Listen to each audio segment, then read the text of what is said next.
Hello everyone, welcome to J K career institute. देखिए, आज हम लोग कुछ इंपॉर्टेंट टॉपिक के बारे में बात करने वाले हैं। किस तरीके से हमारे लेक्चर्स आपको मिलेंगे और कितने इफेक्टिव वे में आपको लेक्चर्स को देखना है। आज देखिए स्टार्ट करेंगे हम लोग अपने 11th क्लास का टॉपिक, जो कि एनसीईआरटी के अकॉर्डिंग पार्ट 2 में आपको मिलने वाला है, चैप्टर नंबर 12, ठीक है, जहाँ पर हम बात करने वाले ऑर्गेनिक केमिस्ट्री के बारे में। ठीक, देखिए लेक्चर्स जो भी प्रोवाइड किए जाएंगे बहुत ही स्टैंडर्ड लेक्चर होंगे।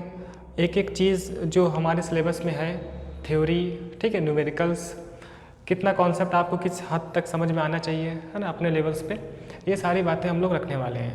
ठीक, तो जिस तरीके से अभी तक आप लोग की ऑफलाइन क्लासेस होती थी, ठीक है, आप ऑफलाइन क्लासेस में पढ़ते थे। ऑफलाइन में क्या होता था कि अच्छे से चीज़ें समझ में आती थी, टीचर एक्सप्लेन करते थे आपको, ठीक है, और आप कॉपी और पेन लेकर उसको नोट डाउन करते रहते थे, ठीक है ना।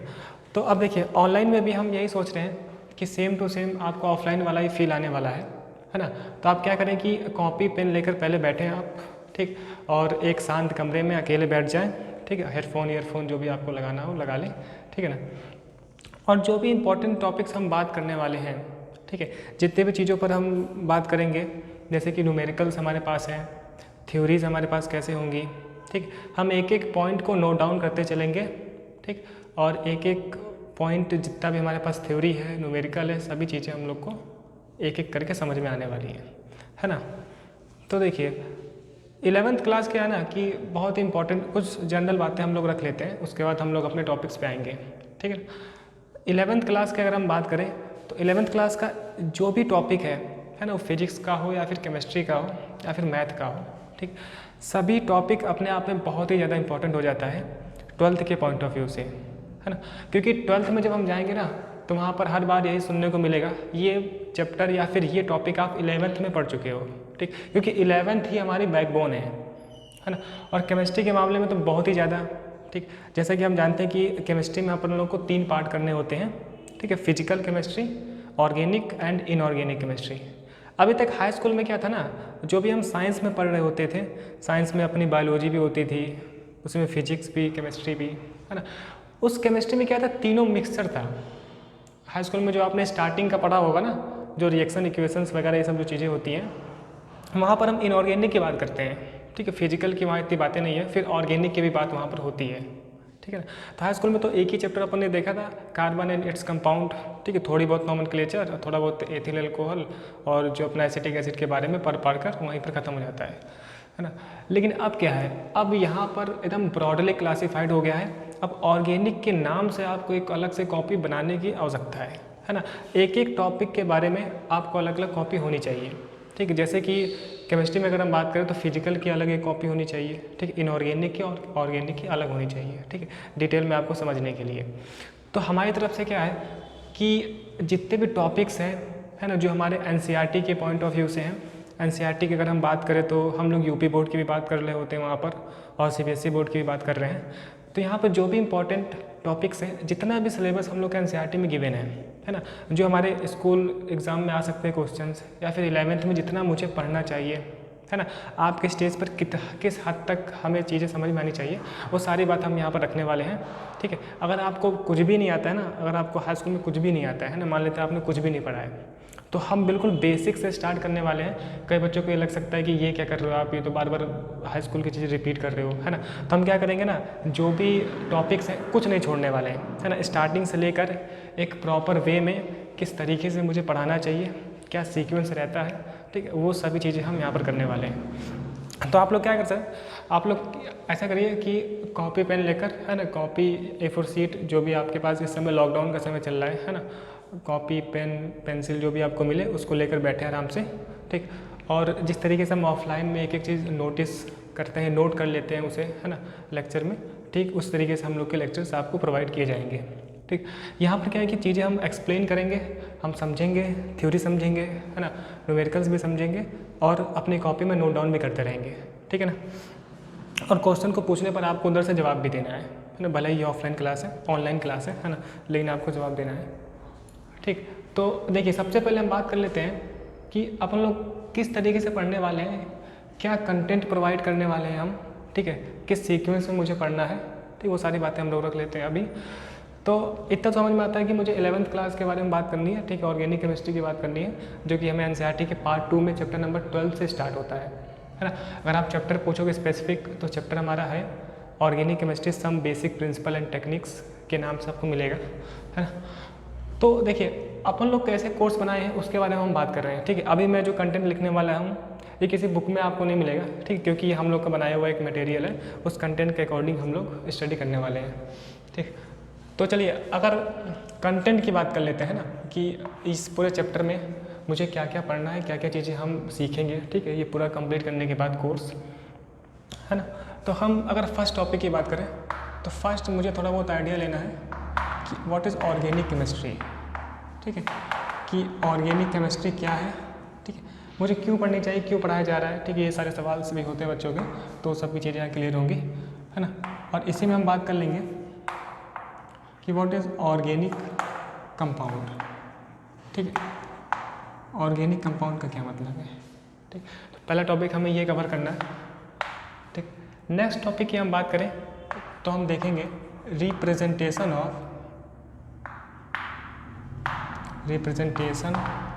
Of organic compound. अभी जैसे जैसे हम चैप्टर पढ़ेंगे, आगे बढ़ेंगे, तो हम बहुत सारी चीज़ें सीखते चलेंगे, ठीक है। हाई स्कूल में जो भी आपके डाउट्स होते थे ना, हाई स्कूल में फिजिक्स केमिस्ट्री को लेके, वो सारे डाउट अभी 2 साल में 11th-12th में क्लियर हो जाएंगे, सब कुछ क्लियर होगा। अगर तब भी रहता है तो फिर आगे चलकर हायर स्टडीज़ में क्लियर होता है ना, ठीक है। तो रिप्रेजेंटेशन ऑफ ऑर्गेनिक कंपाउंड की हम बात कर लिए। अब देखिए रिप्रेजेंटेशन कई सारे टाइप्स के हैं, अभी हम हेडिंग पे आते हैं तो वहाँ पर हम बातें करेंगे किस तरीके से मुझे यहाँ पर करना है, ठीक। अच्छा, रिप्रेजेंटेशन करने के बाद अब हम बात कर सकते हैं, देखिए एक सिग्मा होता है, सिग्मा एंड पाई बॉन्ड, ठीक है, इसे हम बोलते हैं सिग्मा, ठीक है, ये होता है pi. Sigma and pi bond in organic compound, in organic chemistry की बात कर रहे हैं, ऑर्गेनिक केमिस्ट्री, ठीक है। देखिए अभी इसी साल 11th क्लास में अपन लोग का केमिकल बॉन्डिंग नाम का चैप्टर है, वहाँ पर हम डिटेल में सिग्मा एंड पाई बॉन्ड पढ़ते हैं, इनका फॉर्मेशन ऐसा क्यों होता है, ऐसे बॉन्ड क्यों बनते हैं, वहाँ पर डिटेल है, ठीक है। ऑर्गेनिक के पॉइंट ऑफ व्यू से मेरा सिग्मा पाई बॉन्ड क्या है उसके बारे में हम देखने वाले हैं, क्वेश्चन भी आता है ना, एनसीईआरटी में आपको मिलेगा ये। अब देखिए इसके बाद हम जो नेक्स्ट टॉपिक पे बात कर सकते हैं, हम देख सकते हैं क्लासिफिकेशन ऑफ ऑर्गेनिक कंपाउंड, ठीक है, वो से लिखते हैं ऑर्गेनिक कंपाउंड, क्लासिफिकेशन कर सकते हैं हम, ठीक है। अब देखिए इसमें से बहुत सारे टॉपिक्स हैं जो आप हाई स्कूल में पहले पढ़ चुके हो, ठीक है, तो आपका रिवाइज भी हो जाएगा, ठीक। क्लासिफिकेशन के बाद हम बात कर सकते हैं थोड़ा बहुत हाइड्रोकार्बन की, ठीक है, हाइड्रोकार्बन, हालांकि जो चैप्टर नंबर 13 है आपका, वहाँ पर हाइड्रोकार्बन डिटेल से है। तो अभी फिलहाल हम थोड़ा बहुत एल्केन, अल्काइंस और होमोलॉगस सीरीज़ का आइडिया लेंगे यहाँ पर, ठीक है। हाइड्रोकार्बन्स की हम बात करेंगे और हम देख लेंगे होमोलॉगस सीरीज़, ठीक है, होमोलॉगस सीरीज़ के बारे में, इसके बारे में बात करने वाले हैं, ठीक है ना। अब देखिए नेक्स्ट जो टॉपिक हमें डिस्कस करना है, नेक्स्ट टॉपिक हम डिस्कस कर सकते हैं नॉमेनक्लेचर के बारे में, ठीक है, नॉमेनक्लेचर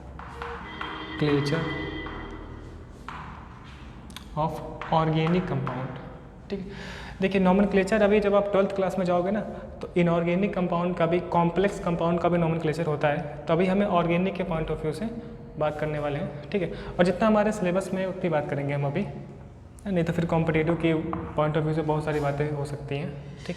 इसके बाद जो बहुत ही इंपॉर्टेंट टॉपिक हमारे लिए है, हालांकि सभी इंपॉर्टेंट है, आइसोमेरिज्म, ठीक है। हाई स्कूल में थोड़ा बहुत पढ़ा होगा आपने आइसोमेरिज्म, है ना, वहाँ थोड़ी सी डेफिनेशन थी बस, अभी यहाँ पर डिटेल है, कई सारे टाइप्स के होते हैं, तो वो हम बात करने वाले हैं, ठीक है, आइसोमेरिज्म।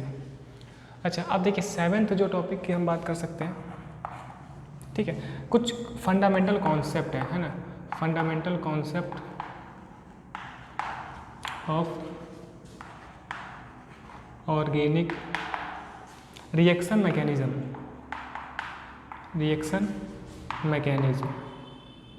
ठीक है, शॉर्टकट में लिख रहे हैं हम लोग, ऑर्गेनिक रिएक्शन मैकेनिज्म, ठीक है। अच्छा, अभी देखिए जो हम ये चैप्टर पढ़ने वाले हैं, इसमें जितने भी टॉपिक पढ़ेंगे ना वो सभी फंडामेंटल है, बहुत इंपॉर्टेंट है आगे के हमारे चैप्टर्स के लिए। ठीक, तो यहाँ पर हम देखेंगे कि इसके अंदर बहुत सारे सब टॉपिक्स की हम बात करेंगे। फिर वहाँ पर हम देखते हैं कि किस तरीके से रिएक्शंस होती हैं, है ना, रिएक्शन का मैकेनिज्म में रिएक्शन कैसे हुई, ठीक है, रिएक्शन के पीछे क्या ड्राइविंग फोर्स था, ये सारी हम बातें करेंगे। ठीक है। अब देखिए लास्ट टॉपिक की हम बात करें, इसमें हम लास्ट टॉपिक की बात कर सकते हैं, प्यूरिफिकेशन ऑफ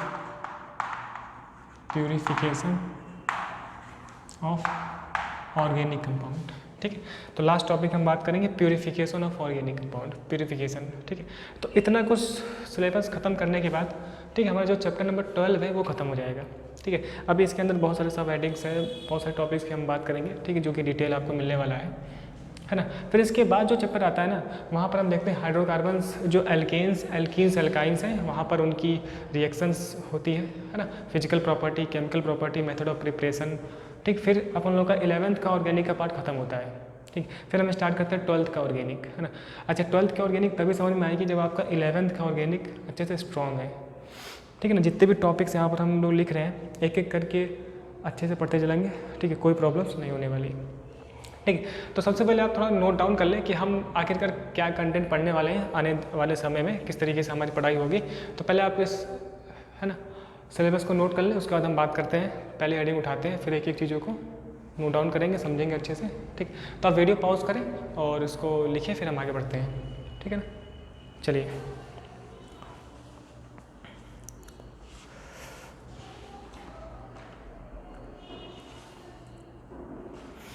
ठीक है ना। अच्छा, इसमें एक टॉपिक हम और कर लेते हैं, ठीक है, जिसे हम बोल सकते हैं tetra valency of carbon and shape of organic compound. ठीक है ना, मुझे पता है कि वैलेंसी काफ़ी इंपॉर्टेंट हुआ करती है ना, एंड कार्बन की मुझे पता है 4 वैलेंसी होती है। तो अभी हम देखने वाले कि टेट्रा वैलेंसी क्यों है ना, एंड थोड़ा बहुत शेप्स के बारे में लेंगे। शेप का आइडिया आपको अच्छे से केमिकल बॉन्डिंग में होने वाला है। अभी तो मुझे ऑर्गेनिक के पॉइंट ऑफ व्यू से बात करनी है। ठीक है, ये तो ये 10 टॉपिक्स अपन लोग कवर करेंगे, है ना। अच्छा, पढ़ने का सीक्वेंस थोड़ा बहुत चेंज हो सकता है पहले हम ये पढ़ें, फिर वो पढ़ने लगे, फिर ये पढ़ें। ठीक है, तो ओवरऑल पूरा टॉपिक हम ऐसे ही करेंगे। ठीक, चलिए, तो ये कॉपी करने के बाद हम लोग स्टार्ट करते हैं चैप्टर, है ना। इसे रफ करते हैं ना। अभी देखिए कॉपी और क्या बोले थे, कॉपी पेन लेकर बैठे रहे आप लोग, ठीक, और कोई भी डिस्टर्बेंस ना रखे आसपास अपने। अब देखिए यहाँ पर क्या है, ठीक, सबसे पहले हम देख लेते हैं थोड़ी बहुत ऑर्गेनिक केमिस्ट्री की हिस्ट्री के बारे में। ठीक है, कि किस तरीके से मुझे सोचा गया है ना, किस तरीके से ये सब चीज़ें आई कि ऑर्गेनिक जैसा कोई नाम हो सकता है। ठीक है, ऑर्गेनिक कंपाउंड जैसे कोई चीज़ हो सकती है। ठीक है, तो यहाँ सर अगर हम बात करें थोड़ी बहुत अपनी बात कर लेते हैं हम लोग हिस्ट्री ऑफ ऑर्गेनिक केमिस्ट्री।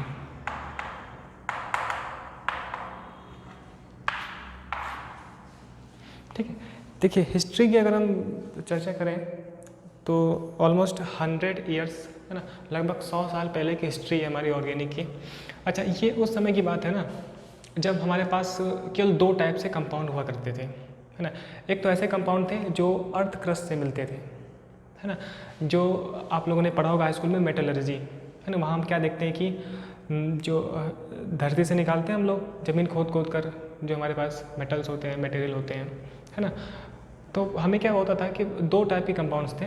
एक तो वो जो अर्थ क्रस्ट से मिलते थे, जिन्हें हम क्या बोलते हैं, मिनरल्स, है ना। अच्छा, फिर एक ऐसे टाइप से कंपाउंड थे जो कि किसी लिविंग ऑर्गेनिज्म के वेस्ट से मिलते थे, है ना। जैसे कि कहीं पर कोई पेड़ पौधा, है ना, सड़ गया, गल गया, कोई जीव जंतु हो गया, है ना, उनके मरने से, तो उनके अंदर से जो कंपाउंड मिल रहे हैं। तो एक तरीके से हम बात कर सकते हैं कि एक तो नेचुरल थिंग से, एक लिविंग ऑर्गेनिज्म से बात कर सकते हैं, वहाँ से मुझे मिलते थे कंपाउंड, और एक कहाँ से, अर्थ क्रस्ट से, है ना। तो जो नेचुरल थिंग से मिलते थे ना, जो लिविंग ऑर्गेनिज्म के वेस्ट से मिलते थे, उन्हें बोल दिया गया ऑर्गेनिक कंपाउंड। उन्हें क्या बोल दिया गया, ऑर्गेनिक कंपाउंड। अच्छा, उसके बोलने के पीछे एक थ्योरी है ना, बाकायदा उसको हम समझते हैं। ठीक है। अच्छा देखिए हुआ क्या था, कुछ हम बात कर लेते हैं। जैसे कि एक साइंटिस्ट थे सील नाम के एक साइंटिस्ट है। यहाँ पर मैं कंपाउंड लिख रहा हूँ, कंपाउंड, यहाँ पे मैं सोर्स लिख रहा हूँ, ठीक है ना। अब देखिए सील ने देखा ना कि मेरे पास कुछ ऐसे कंपाउंड है, जैसे कि हम बात करें टार्टेरिक एसिड, ठीक है। तो उस ज़माने में टार्टेरिक एसिड का सिंथेसिस ग्रेप्स से हम कर सकते थे। अंगूर में क्या होता था कि ये टार्टेरिक एसिड मिलता था, है ना। अच्छा इस एसिड के मिलने का एकमात्र सोर्स यही था कि मुझे ग्रेप्स से ही हम सिंथेसाइज कर सकते हैं टार्टेरिक एसिड को, है ना। मीन्स कि टार्टेरिक एसिड को किसी हम मिनरल वाले कंपाउंड, किसी इनऑर्गेनिक कंपाउंड, है ना, या फिर हम लैब में प्रिपेयर नहीं कर सकते थे, है ना। उस ज़माने में ऐसी बात थी। ऐसे में देखें कि सिट्रिक एसिड मुझे मिला लेमन में से, लेमन, है ना। मतलब कि सिट्रिक एसिड का एकमात्र सोर्स लेमन ही था, लेमन से मुझे ये मिल सकता था, है ना। हम लैब में प्रिपेयर नहीं कर सकते थे। हालांकि आज की ज़माना चेंज हो चुका है, आज तो बहुत सारी चीज़ें हैं हम लोग लैब में प्रिपेयर कर सकते हैं। थोड़ा बहुत हम हिस्ट्री के बारे में देख रहे हैं कि किस तरीके से स्टार्टिंग हुआ, उसके बाद हम लोग आने वाले टॉपिक्स के बारे में बात करेंगे, ठीक है ना। अच्छा एक साइंटिस्ट थे राउल नाम के साइंटिस्ट थे, है ना, ROULLE। इन्होंने देखा कि जो ह्यूमन यूरिन है ना, यूरिया, ठीक है, यूरिया मुझे मिला ह्यूमन यूरिन से, ठीक है। अब यूरिया का भी केवल सोर्स यही था, इसे हम लैब में प्रिपेयर नहीं कर सकते थे उस समय, ठीक है। ये कुछ कंपाउंड देखेगा। अच्छा ऐसे एक साइंटिस्ट थे जिनका नाम था सर टर्नर, ठीक है। इन्होंने मॉर्फिन को देखा। मॉर्फिन मेरे पास एक ड्रग होती है, है ना, मेडिसिन, पेन किलर के तौर पे यूज़ करते हैं। इसका सोर्स क्या था, ओपियम एक प्लांट है। क्या ये एक प्लांट है ना, प्लांट के तौर पे ये एक फ्लावर है, पिंक कलर का होता है फ्लावर, ठीक है। तो कहने का मतलब ये है ना कि उस टाइम कुछ ऐसे कंपाउंड मुझे मिल रहे थे जिनका सोर्स क्या था, कोई लिविंग ऑर्गेनिज्म था, है ना। लिविंग ऑर्गेनिज्म के वेस्ट से था या फिर डायरेक्ट उनसे था, ठीक है। तो इन्हें हम क्या बोल सकते हैं, लिविंग ऑर्गेनिज्म,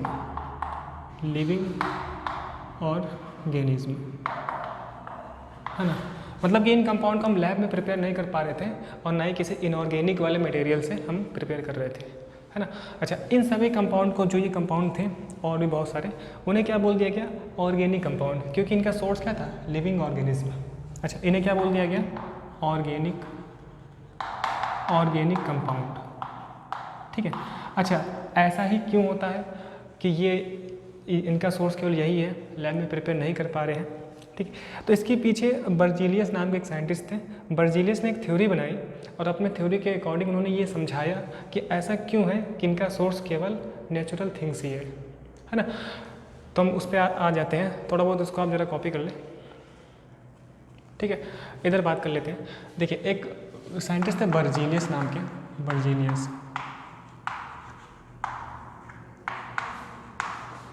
करीब 1807 के आसपास, ठीक है। अच्छा बर्जीलियस ने ये जो वर्ड है ना ऑर्गेनिक कंपाउंड, बर्जीलियस ने ये ऑर्गेनिक कंपाउंड नाम दिया, है ना। अच्छा उन्होंने बोला ना कि ये जितने भी कंपाउंड है ना जिनका सोर्स क्या है, केवल एक लिविंग ऑर्गेनिज्म है। ऐसा इसलिए होता है क्योंकि इन कंपाउंड्स में एक मिस्टीरियस पावर होती है। क्या होती है भाई साहब, मिस्टीरियस पावर। दरअसल उनका, है ना, भगवान में ज़्यादा कुछ विश्वास था। तो जिस तरीके से ईश्वरीय शक्ति होती है, कोई पावर होता है ना, एकदम दैवीय शक्ति होती है, तो इस तरीके की मिस्टीरियस पावर की बात की। बर्जीलियस ने बोला कि भाई साहब इन कंपाउंड्स में एक मिस्टीरियस पावर है ना, और इस मिस्टीरियस पावर को वो बोल रहे हैं वाइटल फोर्स। क्या बोल रहे हैं, वाइटल फोर्स, ठीक है, दैवीय शक्ति। इस वाइटल फोर्स की वजह से ही ना इन कंपाउंड्स को हम केवल लिविंग ऑर्गेनिज्म से सिंथेसिस कर सकते हैं, इन्हें लैब में प्रिपेयर नहीं कर सकते हैं, है ना। तो ये एक थ्योरी रखी उन्होंने, कौन सी थ्योरी, मिस्टीरियस पावर वाली, है ना। अच्छा तो इस थ्योरी को हम क्या बोलते हैं, वाइटल फोर्स थ्योरी। क्या बोलते हैं हम, वाइटल फोर्स थ्योरी, ठीक है। अब देखिए वाइटल फोर्स थ्योरी के अकॉर्डिंग क्या हो गया कि हम इन कंपाउंड्स को लैब में प्रिपेयर नहीं कर सकते हैं या फिर किसी इनऑर्गेनिक कंपाउंड से प्रिपेयर नहीं कर सकते हैं, ठीक है ना। इन कंपाउंड्स का लिविंग थिंग से ही मिलने का रीज़न क्या है कि इनके अंदर एक मिस्टीरियस पावर हो रही है। इस मिस्टीरियस पावर की वजह से ही इन्हें हम लैब में प्रिपेयर करना पॉसिबल नहीं है, ठीक है। अच्छा, इस थ्योरी को उन्होंने क्या नाम दिया? वाइटल फोर्स थ्योरी, ठीक। तो वाइटल फोर्स थ्योरी के अकॉर्डिंग हम ये बोल रहे हैं कि भाई साहब ये ऑर्गेनिक कंपाउंड है, ठीक है। तो थोड़ा बहुत इसमें कुछ अभी लिखने का तो है नहीं, लेकिन आप थोड़ा बहुत लिख सकते हो, ठीक। तो थोड़ा हेडिंग डाल लें आप लोग, क्या चीज़? वाइटल फोर्स थ्योरी, ठीक है। तो जैसा कि मुझे पता है कि आप लोग कॉपी पेन लेकर बैठे हो, तो आप लोग हेडिंग डालें वाइटल फोर्स थ्योरी, ठीक। अच्छा, उसमें पहले आप थोड़ा एक सीन बना लें, ऐसे लिख लें आप सील, राउल, सर टर्नर, ठीक। और ऐसे कंपाउंड्स का नाम लिख लें tartaric acid, citric acid, urea, ठीक, मॉर्फिन, बकायदा ग्रैप्स, लेमन, ह्यूमन यूरिन, ठीक है, ओपियम। ये इतना बना लें पहले, ठीक। हेडिंग लिखकर इतना बना ले, ठीक, फिर हम बात करते हैं, ठीक है ना। तो वीडियो को पॉज करें और इतना सीन बनाए यहाँ, फिर हम बात करते हैं, ठीक। तो इतना हो गया ना, ठीक। तो अब देखिए इसके नीचे थोड़ा बहुत कुछ लिखना है मुझे, है ना। आपने हेडिंग लिख ली, इतना सीन बना लिया, ठीक। अब 2 लाइन थोड़ा लिख लें, ठीक है। तो इस तरीके से हम लोग लिखेंगे, कैसे लिखेंगे? एरो लगाकर, ठीक। एरो पता है ना, कॉपी में एरो लगाएं और लिखें, ठीक है। तो लिखना स्टार्ट करें। सबसे पहला पॉइंट हम लिखेंगे, बर्जीलियस वॉज प्रपोज्ड, लिखिएगा, Berzelius was proposed vital force theory, है ना। Berzelius was proposed vital force theory, ठीक है। अकॉर्डिंग टू दिस थ्योरी, ठीक है, उसके आगे लिखिएगा, according to this theory these compounds, according to this theory, है ना, these compounds, कौन से कंपाउंड? ये वाले कंपाउंड, ठीक है। these compounds cannot be, these compounds cannot be prepared in laboratory, these compounds cannot be prepared in laboratory and these compounds cannot be prepared in laboratory and cannot be synthesized and cannot be synthesized any inorganic compound, ठीक है, and cannot be synthesized any inorganic compounds, ठीक है। Next point लिखिएगा, the reason behind this, the reason behind this vital force, the reason behind this vital force, ठीक है। अब vital force के bracket में लिख लीजिए मिस्टीरियस पावर, क्या लिख लेंगे हम लोग? मिस्टीरियस पावर, ठीक है। अच्छा, इतनी बात हो गई, तो इससे आपको थोड़ा बहुत वाइटल फोर्स थ्योरी का ध्यान रहेगा, ठीक। तो अभी तक हमने क्या देखा? वाइटल फोर्स थ्योरी के अकॉर्डिंग, है ना, इन सभी कंपाउंड्स को हम लैब में प्रिपेयर नहीं कर सकते हैं या फिर किसी इनऑर्गेनिक कंपाउंड से प्रिपेयर नहीं कर सकते हैं। इसका क्या रीज़न हुआ? वाइटल फोर्स, है ना, वाइटल फोर्स मतलब एक अजीब सी शक्ति, एक दैवीय शक्ति, एक ईश्वरीय शक्ति, ठीक है। इतना हो गया। अच्छा, लेकिन ये जो कहानी थी ना, ये ज़्यादा समय तक नहीं चल पाई, ठीक। करीब 1828 के आसपास, है ना, करीब 1828 के आसपास एक होलर नाम के साइंटिस्ट थे, क्या बोलते हैं हम लोग? होलर। एक होलर नाम के साइंटिस्ट थे, जर्मन थे ये, है ना। होलर ने क्या किया कि एक इनऑर्गेनिक कंपाउंड से ऑर्गेनिक कंपाउंड बना दिया, है ना। एक इनऑर्गेनिक कंपाउंड से ऑर्गेनिक कंपाउंड बना दिया लैब में।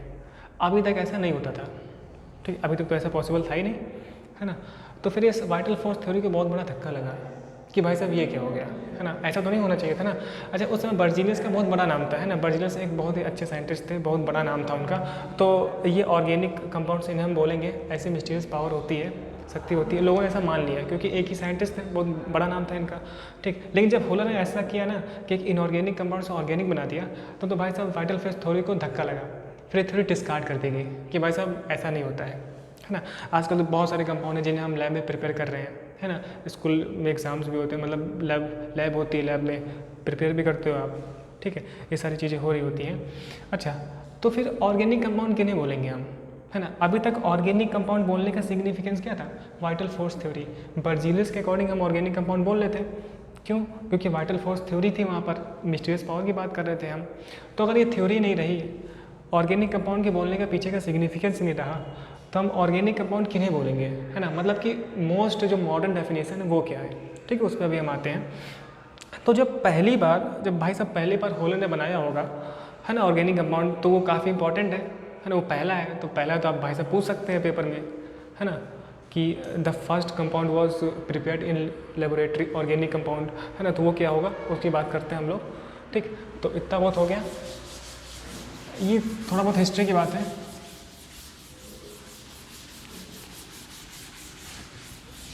ठीक है ना। तो जो होलर थे ना, होलर अमोनियम साइनेट पे कुछ काम कर रहे थे, NH4CNO, ठीक है, अमोनियम साइनेट,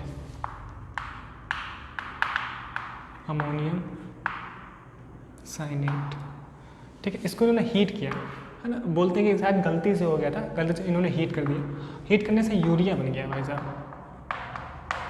NH2CO NH2, या फिर इसे हम ऐसे भी लिख सकते हैं NH2CO NH2 यूरिया, ठीक है। अच्छा भाई साहब, ये तो एक इनऑर्गेनिक कंपाउंड था, ये क्या था, एक इनऑर्गेनिक कंपाउंड था, ठीक है। ये क्या बन गया भाई साहब, ऑर्गेनिक कंपाउंड, ठीक। तो भाई साहब धक्का लग गया, किसको, वाइटल फोर्स थ्योरी को, जब होलर ने ये काम करा, ठीक। तो ये हमारे पास फर्स्ट कंपाउंड है जो कि लैब में प्रिपेयर हुआ, कौन सा, यूरिया, ठीक। तो उसके नीचे आप ये लिख सकते हो, पहला पॉइंट लिख सकते हो, जितना आपने लिखा था ना उसके नीचे लिख सकते हो आप, ठीक है ना, होलर ने। तो थ्योरी डिस्कार्ड हो गई, ठीक। अच्छा, इसके बाद तो भाई साहब लाइन लग गई, बहुत सारे कंपाउंड बनने लगे, जैसे कि कोल्बे नाम के साइंटिस्ट ने एसिटिक एसिड बना दिया, एसिटिक एसिड, ठीक है ना। उसके बाद तो हम बात कर सकते हैं कि और भी, जैसे हैनल नाम के एक साइंटिस्ट थे, हैनल एथिल क्लोराइड, एथिल अल्कोहल बनाया, ठीक है। फिर ऐसे ही बर्थलेटो नाम के साइंटिस्ट थे एक, बर्थलेट, ठीक है, इस ऐसे करके इन्होंने बनाया क्या चीज़, मीथेन को लैब में बनाया, ठीक है, मीथेन। तो सबसे पहले तो यूरिया बना, उसके बाद बहुत सारे लाइन लग गई। अब तो भाई साहब बहुत सारे कंपाउंड्स जिन्हें हम लैब में प्रिपेयर कर सकते हैं, ठीक है। तो अभी तक हमने क्या देखा, थोड़ा बहुत हिस्ट्री की बात की कि हमारे पास वाइटल फोर्स नाम की एक थ्योरी है जिसके अकॉर्डिंग हम लोग ऑर्गेनिक कंपाउंड बोल रहे थे, ठीक है। अब भाई साहब वाइटल फोर्स थ्योरी तो रही नहीं, ऑर्गेनिक के पीछे का सिग्निफिकेंस खत्म हो गया, तो भाई साहब ऑर्गेनिक कंपाउंड हम किन्हें बोलें, ठीक है, किन्हें बोला जाएगा। तो जैसे जैसे एक्सपेरिमेंट हुआ ना, तो हमें ये दिखता है ना कि जितने भी ऑर्गेनिक कंपाउंड्स हैं उनमें कार्बन जरूर होता है, क्या होता है, कार्बन जरूर होता है, ठीक है। तो क्या हम बोलते हैं कि जितने भी all compounds having carbon it's organic compound, जितने भी कंपाउंड्स हैं उनके पास कार्बन है, तो क्या केवल कार्बन होना इंपॉर्टेंट है ना। हम ये बोल सकते हैं क्या कि ऐसे कंपाउंड जिनमें केवल कार्बन हो तो उन्हें हम ऑर्गेनिक कंपाउंड बोलेंगे, है ना। तो ऐसा नहीं है, क्योंकि बहुत सारे इनऑर्गेनिक वाले कंपाउंड भी हैं, साइनाइट है, आइसोसाइनेट है, ठीक है, बहुत सारे, जैसे कि यही हो गया, कार्बन है ना इसमें, लेकिन ये एक इनऑर्गेनिक वाला कंपाउंड है, ठीक। तो मोस्ट मॉडर्न डेफिनेशन क्या है उस पर हम आने वाले हैं, ठीक है। तो इसको आप थोड़ा सा बना लें, ये इंपॉर्टेंट है, ठीक है, ये इंपॉर्टेंट है, ये रिएक्शन इंपॉर्टेंट है। इसके बाद हम बात करते हैं कि ऑर्गेनिक कंपाउंड की क्या डेफिनेशन होगी, ये सारी चीज़ें, ठीक है। तो हिस्ट्री वाली बात ख़त्म होती है, ठीक। चलिए, तो होलर नाम ध्यान रखिएगा, होलर नाम के साइंटिस्ट थे जिन्होंने ये कांड कर दिया। बोलते कि होलर जो थे ना बर्जीलियस के शिष्य थे, है ना। तो वो बोलते ना गुरु गुड़ रह गया चेला शक्कर बन गया, तो वाली बात यहाँ पर हो गई, ठीक है। तो इसको आप कॉपी कर लें, वीडियो पॉज करें, कॉपी करें, हम आगे बढ़ते हैं, ठीक। चलिए, ये काम हो गया ना। थोड़ा सा और हम लोग टाइम लेते हैं। दरअसल क्या है कि फर्स्ट लेक्चर है, ठीक है, तो फर्स्ट लेक्चर में थोड़ा बहुत इंट्रोडक्शन वाली बातें भी होती हैं, तो जिससे कि फर्स्ट लेक्चर थोड़ा सा लंबा हो जाता है, ठीक है। थोड़ा सा टाइम देख लें हम लोग, टाइम कितना हो गया है ना, ऑलमोस्ट हाफ एन आवर हो चुके हैं, ठीक। चलिए, अब हम देख लेते हैं what is organic chemistry, what is organic chemistry. देखिए, ऑर्गेनिक केमिस्ट्री में हम ओनली कार्बन्स के कंपाउंड पढ़ने वाले हैं, कार्बन्स के कंपाउंड एंड उसके डेरिवेटिव्स। ठीक, तो 2 लाइन इसमें लिखते हैं, फिर हम ऑर्गेनिक कंपाउंड पे आते हैं, डेफिनेशन पे आते हैं। ठीक है, इसमें आप थोड़ा सा 1 लाइन लिख लीजिएगा। इसमें लिखिएगा द ब्रांच ऑफ केमिस्ट्री, है ना, इसके नीचे लिखना है एरो लगा के, the branch of chemistry which deals with, है ना, the branch of chemistry which deals with carbon compounds, which deals with carbon compounds and their derivative, which deals with carbon compounds and their derivative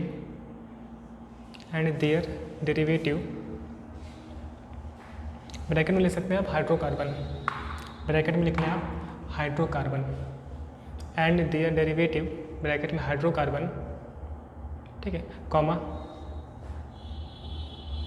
के बाद लिखेंगे this branch of chemistry, comma, this branch of chemistry is known as, this branch of chemistry is known as organic chemistry, this branch of chemistry is known as organic chemistry, है ना।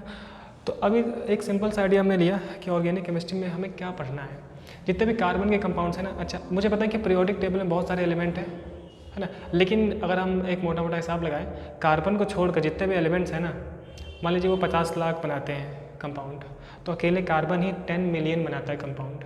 ठीक है, तो carbon बहुत specific है। पता मुझे catenation की प्रॉपर्टी होती है, हाई स्कूल में नाम सुना होगा आप लोगों ने, है ना, अभी हम उस पर भी आते हैं। तो कार्बन में कैटिनेशन की प्रॉपर्टी होने की वजह से इतने सारे कंपाउंड, लगभग 10 मिलियन कंपाउंड, बहुत ज़्यादा कंपाउंड है। तो हम कार्बन वाले कंपाउंड को एक अलग से सेपरेट ब्रांच में पढ़ते हैं, जिससे मैं क्या बोल रहा हूँ, ऑर्गेनिक केमिस्ट्री। ठीक है ना। चलिए अब नेक्स्ट हेडिंग डालिए आप, नेक्स्ट हेडिंग की हम बात करते हैं, जहाँ पर आप लिख सकते हैं ऑर्गेनिक कंपाउंड,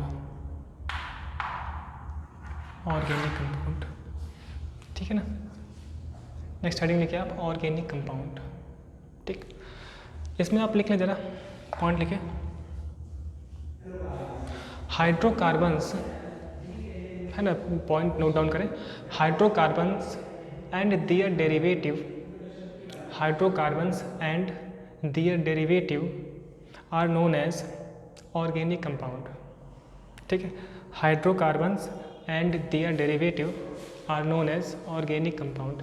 तो मोस्ट मॉडर्न डेफिनेशन क्या है कि जितने भी हाइड्रोकार्बन्स हैं and their derivative, hydrocarbons and their derivative, उन्हें मैं क्या बोलूँगा, ऑर्गेनिक कंपाउंड। ठीक है ना। अब देखिए हाइड्रोकार्बन पे मैं डिटेल में थोड़ा बहुत बाद में आएंगे हम लोग, फिलहाल अभी थोड़ा बहुत डेफिनेशन में छेड़ दिया गया हाइड्रोकार्बन को, तो उसकी हम बात कर लेते हैं। इस डेफिनेशन के अंदर ही लिख लेते हैं हम लोग, ठीक है ना, छोटी सी हेडिंग हाइड्रोकार्बन, हाइड्रोकार्बन, है ना, हाइड्रोकार्बन। जैसा कि नाम से मेरे पास क्या है, हाइड्रोजन एंड कार्बन। ठीक, मतलब कि कुछ ऐसे कंपाउंड्स जिनमें क्या हो, कार्बन हो एंड हाइड्रोजन हो, उन्हें मैं क्या बोल रहा हूँ, हाइड्रोकार्बन। ठीक है, अभी डिटेल से हम बात करेंगे आगे वाले टॉपिक्स में, अभी के लिए हम इसमें लिख सकते हैं। तो हेडिंग के अंदर क्या लिख लें, हेडिंग में लिख लें आप, पहले हेडिंग लिखिए हाइड्रोकार्बन्स, ठीक है, प्लूरल में यूज़ होता है हाइड्रोकार्बन्स। इसमें आप लिख लो, है ना, the compounds which are made up of, the compounds which are made of, है ना, the compounds which are made of only carbon and hydrogen, the compounds which are made of only carbon and hydrogen, comma, known as hydrocarbon, comma, known as hydrocarbon.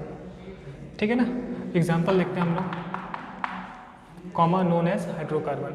ठीक, जैसा कि नाम से दिख रहा है ना, आप लोगों ने कई सारे टॉपिक्स हाई स्कूल में पढ़ रखे हो, ठीक है, आपको ये भी समझ में आ रहा है, लेकिन अभी हम एक एक टॉपिक को टच करेंगे, ठीक है ना, सारे टॉपिक जो अभी आपने हाई स्कूल में पढ़ा है वो सारी चीज़ें करेंगे। ठीक, हाइड्रोकार्बन्स का मीन्स क्या हमने समझा कि कार्बन हो एंड हाइड्रोजन हो।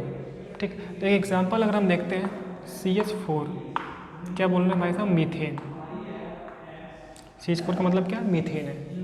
ठीक है ना, तो मीथेन क्या हुआ, एक हाइड्रोकार्बन हुआ, कार्बन है, हाइड्रोजन है। ठीक है, अच्छा, पूरे ऑर्गेनिक केमिस्ट्री में क्या है ना, कि कार्बन तो हमेशा ज़िंदगी भर रहेगा, कार्बन तो रहना ही है।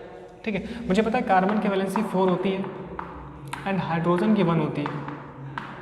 ठीक है, मतलब कि कार्बन एंड हाइड्रोजन इसका कॉम्बिनेशन तो ज़िंदगी भर रहने वाला है, ठीक है ना।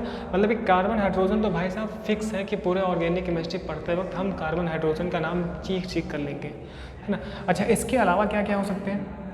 इसके अलावा कभी कदार सल्फ़र हो सकता है, हेलोजन्स हो सकते हैं, फ्लोरीन, क्लोरीन, ब्रोमीन, आयोडीन, ठीक है। कभी कदार नाइट्रोजन हो सकता है, ऑक्सीजन हो सकता है। ये जो है ना कभी कदार यूज़ होते रहते हैं ऑर्गेनिक केमिस्ट्री में, है ना। तो फिलहाल अभी हमने क्या देखा, एग्जाम्पल में आप लिख लो, मीथेन लिख लो। तो मीथेन को हम क्या बोल रहे हैं? हाइड्रोकार्बन। मीथेन को हम क्या बोल रहे हैं भाई साहब? हाइड्रोकार्बन, ठीक है। तो हमने एक वर्ड लिखा था hydrocarbons and their derivative. Derivative का मतलब क्या होता है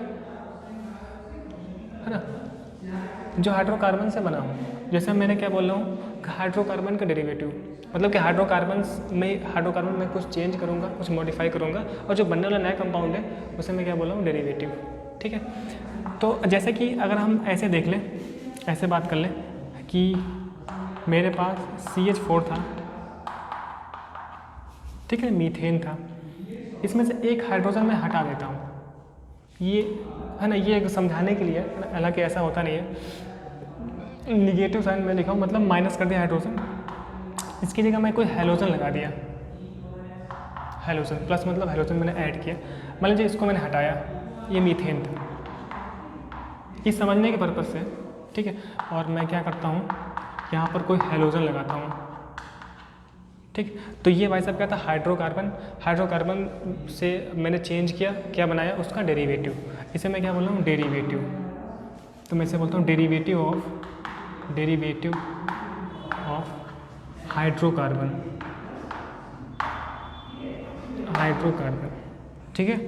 और ये मेरे पास क्या है? हाइड्रोकार्बन है ना। तो hydrocarbon and its derivative and their derivative, इन्हें मैं क्या बोल रहा हूँ? ऑर्गेनिक कंपाउंड, ठीक। तो आप उतना लिख चुके थे, एग्जाम्पल में आप ये मीथेन लिख लो, है ना। एंड इस तरीके से एग्जाम्पल बना के hydrocarbon and their derivative and its derivative ऐसे आप बना लो, ठीक। इतनी बात करते हैं, है ना। चलिए टाइम थोड़ा सा देख लें हम, ठीक। इतनी बातें हो गई। अच्छा, इसके बाद एक छोटा सा इंपॉर्टेंट टॉपिक और है, उसको हम कवर करते हैं, उसके बाद आज का लेक्चर हम यहीं पर ख़त्म करेंगे, फिर नेक्स्ट बातें करेंगे।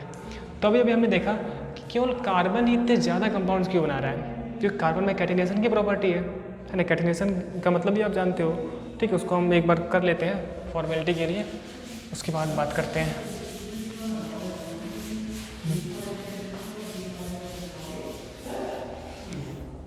ठीक, इतना हो गया, नोट डाउन हो गया सब कुछ, ठीक। नेक्स्ट हेडिंग लिखेंगे हम लोग रीज़न फॉर है ना लार्ज नंबर ऑफ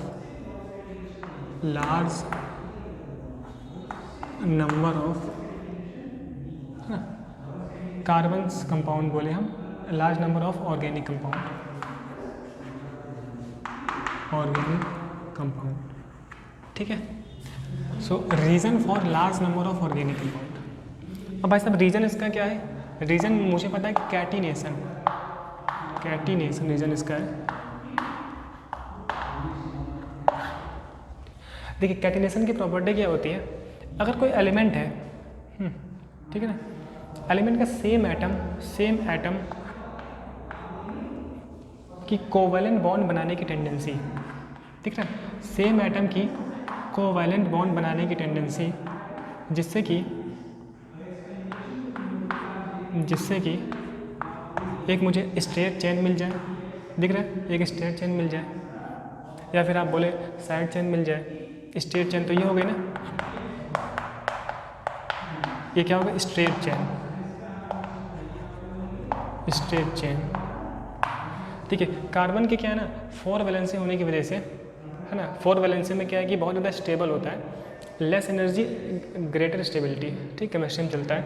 तो जितना ज़्यादा एनर्जी कम होगी उतना ज़्यादा स्टेबल होता है, तो ये कोवैलेंट बॉन्डिंग करके बहुत ज़्यादा स्टेबल हो जाता है। और 4 वैलेंसी होने की वजह से इसकी कैटिनेशन प्रॉपर्टी बहुत ज़्यादा है ना, मतलब कार्बन के कार्बन से जोड़कर ऐसे बहुत ही कोवैलेंट स्टेबल बॉन्ड बनाता है। ये कोवैलेंट बॉन्ड बनाने की स्टेबिलिटी इतनी ज़्यादा है कि इसके बहुत सारे कंपाउंड हैं, ठीक है। तो ये स्ट्रेट चेन बना सकता है, ये ऐसे साइड चेन बना सकता है,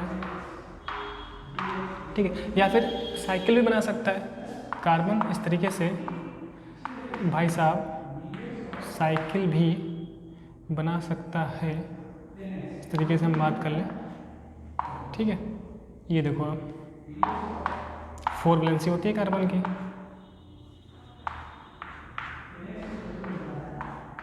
ऐसे इसे हम साइकिल बोलते हैं।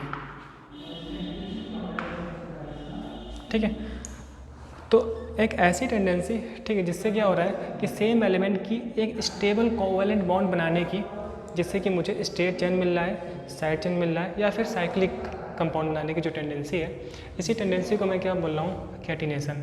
ठीक है ना।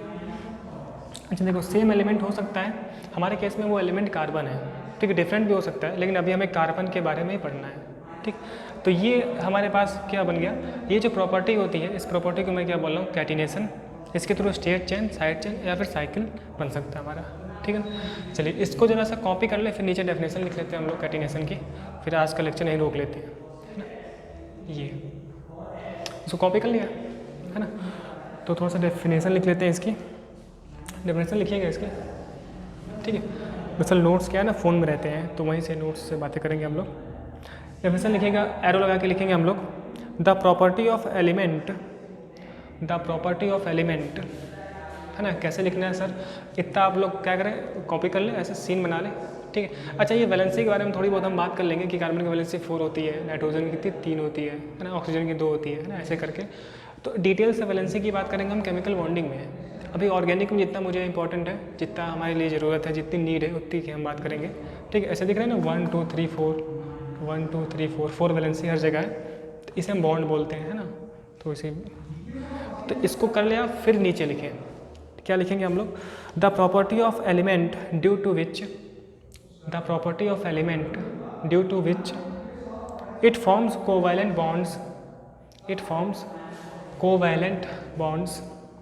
फिर से बोले, हाँ लिखिए, the property of element due to which it forms covalent bonds with other atoms, it forms covalent bond with other atoms.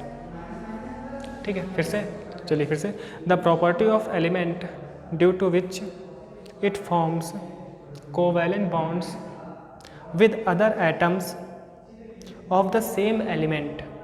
ठीक, with other atoms of the same element to form a chain, of the same element to form a chain. ठीक है, to form a chain, comma side chain, chain का मतलब state chain से था, comma chain लिख लेते ना, chain के बाद comma side chain and cycle. ठीक, chain comma side chain and cycle of atoms, and cycle of atoms is called catenation, है ना।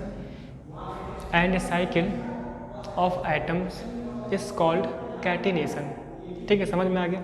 सेम एलिमेंट की, है ना, ऐसी टेंडेंसी जिससे कि स्टेबल कोवैलेंट बॉन्ड बनता जा रहा है। और कार्बन के केस में क्या है, स्ट्रेट चेन बन सकता है, स्ट्रेट चेन मतलब एक स्ट्रेट लाइन में, है ना। एंड साइड चेन बन सकता है इस तरीके से, और साइकिल बन सकता है। ठीक, चलिए आज के लेक्चर में हम इतना रोकते हैं। आज हमने क्या क्या बात देखी, आज हमने देखा कि हिस्ट्री के बारे में कैसे ऑर्गेनिक कंपाउंड का नाम रखा गया, वाइटल फोर्स थ्योरी का मीनिंग क्या होता है ना। ऑर्गेनिक केमिस्ट्री के बारे में हम थोड़ी बहुत बातें की हैं। ठीक है, ऑर्गेनिक कंपाउंड्स के बारे में बातें की, ऐसा क्यों है। ठीक है, और इतने ज़्यादा ऑर्गेनिक के कंपाउंड्स क्यों है, इतना लार्ज एक्सटेंड क्यों है, उसका भी बातें की हम, कैटिनेशन। ठीक, थोड़ी सी बात कर लेते हैं हम जाते जाते, है ना। अच्छा, ऑर्गेनिक इतना क्यों इंपॉर्टेंट है। ठीक है, जैसे कुछ बच्चों का सवाल होता है, हमें क्यों पढ़ रहे हैं ऑर्गेनिक केमिस्ट्री, क्यों पढ़ाया जा रहा है, या फिर केमिस्ट्री क्यों पढ़ाया जा रहा है। ठीक है, अब देखिए डेली लाइफ में जो भी हम यूज़ कर रहे हैं ना, जैसे कि बात करें इस चौक की बात करें, तो ये भी कुछ कंपाउंड है ना, जो कि इनऑर्गेनिक वाला कंपाउंड है ना, मतलब कि केमिस्ट्री इसमें भी है। ठीक, जो भी हम कपड़े पहन रहे होते हैं ना, कपड़े में हम बातें करें टेक्सटाइल इंडस्ट्री, जो वस्त्र उद्योग वाली इंडस्ट्री होती है ना, जो हमारे पास फाइबर्स होते हैं, जो रेशम में कपड़े, ऊन होते हैं ना, जितने भी कपड़े होते हैं ना, ये पॉलीमर्स में आते हैं, और पॉलीमर एक ऑर्गेनिक केमिस्ट्री का ब्रांच है। ठीक है, और जो भी हमारे पास प्लास्टिक वाली केमिस्ट्री होती है, जो भी हम प्लास्टिक यूज़ कर रहे होते हैं, अलग अलग बोटल्स मेरे पास हैं, स्क्वीज़ बोटल्स, जो फ़ैन में जो पार्ट्स लगे होते हैं। ठीक है, तो ये भी क्या है, पॉलीमर्स है, जो कि ऑर्गेनिक के अंडर में आता है। ठीक, अच्छा, बहुत ज़्यादा इंपॉर्टेंट है मेडिकल फील्ड वाली इंडस्ट्री, जितने भी मेडिसिन होते हैं जो डेली लाइफ में हम यूज़ कर रहे होते हैं। अच्छा, कोलगेट में भी जो कंपाउंड है, या फिर हम बात करें जो परफ्यूम होता है, परफ्यूम के पीछे आप देखना बहुत सारे ethyl alcohol, isopropyl alcohol, acetone, acetophenone, है ना, बहुत सारे ऑर्गेनिक वाले कंपाउंड लिखे होंगे, है ना। वो सारे कंपाउंड देखोगे आप 11th-12th में पढ़ोगे, उसके नाम भी पढ़ोगे। तो डेली लाइफ में बहुत ज़्यादा यूज़ है ऑर्गेनिक का। अच्छा, हम लोग ज़िंदा रहने के लिए क्या करते हैं, फूड लेते हैं, फूड एक्सेप्ट करते हैं। अब फूड से क्या हो रहा है, कार्बोहाइड्रेट मिल रहा है, ठीक, कार्बोहाइड्रेट मिल रहा है, मुझे प्रोटीन मिल रहा है, विटामिन मिल रहा है, तो ये भी कुछ अमीनो एसिड है, ठीक है, या न्यूक्लिक एसिड्स होते हैं, अमीनो एसिड्स होते हैं, ठीक है, बायोमॉलिक्यूल में पढ़ेंगे हम लोग 12th क्लास के चैप्टर में। तो ये सब भी क्या है, ऑर्गेनिक कंपाउंड्स ही हैं, ठीक। तो ऑर्गेनिक इतना ज़्यादा यूज़ है ना, मेडिकल का वैरायटी यूज़, मेडिकल बहुत ज़्यादा यूज़, कपड़ों में यूज़ देखा भी आपने, प्लास्टिक्स में देखा यूज़, है ना, मेडिकल फील्ड में यूज़ देखा, है ना। हालांकि जो पाउडर आप यूज़ कर रहे होते हो, है ना, उसके पीछे भी देखना, है ना। अच्छा, एकदम जो लेटेस्ट यूज़ आप देख रहे हो, इस टाइम लॉकडाउन चल रहा है तो सब लोग सैनिटाइज़र यूज़ कर रहे हो, उसमें चिल्ला रहे अल्कोहल बेस्ड सैनिटाइज़र यूज़ करें, अल्कोहल बेस, है ना। ऐसा क्यों? क्योंकि अल्कोहल में जर्म्स की प्रॉपर्टी होती है ना। कौन सा अल्कोहल यूज़ करना चाहिए, एथिल अल्कोहल, आइसोप्रोपिल अल्कोहल, उसके पीछे आप देखना डिब्बे के पीछे लिखा होगा एथिल अल्कोहल 70%, आइसोप्रोपिल अल्कोहल लिखा होगा, ठीक है। तो बहुत ज़्यादा यूज़ ऑर्गेनिक केमिस्ट्री का ऐसे, तो इस वजह से मुझे पढ़ाया जा रहा है ऑर्गेनिक केमिस्ट्री।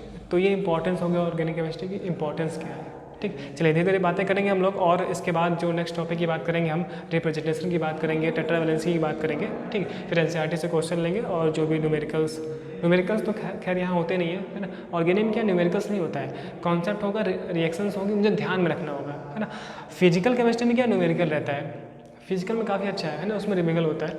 इसमें ये जगह कि समझने वाली है, समझना है मुझे किस तरीके से कहानी सुननी है, समझना है, उसे रटना है, बार बार पढ़ना है ना। अच्छा, समझ के रटना है, ये नहीं कि ऐसे रट लेना उठा के, है ना। कॉन्सेप्ट होता है, समझना है, फिर उसको पढ़ना है, ठीक। चलिए, तो आज के लिए आज का लेक्चर यहीं पर रोक देते हैं, ठीक है। अभी तक देखते रहने के लिए बहुत बहुत थैंक यू आपका, ठीक है। अगर वीडियो लेक्चर्स आपको अच्छे लगते हैं, बहुत सारे वीडियो भी आने वाले हैं नेक्स्ट टाइम में, नेक्स्ट लेक्चर आएगा, फिर बहुत सारी चीज़ें हम लोग करने वाले हैं, ठीक है। तो आप चैनल को सब्सक्राइब करके रखें, जिससे कि आपको वीडियोस प्रॉपर नोटिफिकेशन मिलती रहे टाइम पे, ठीक है।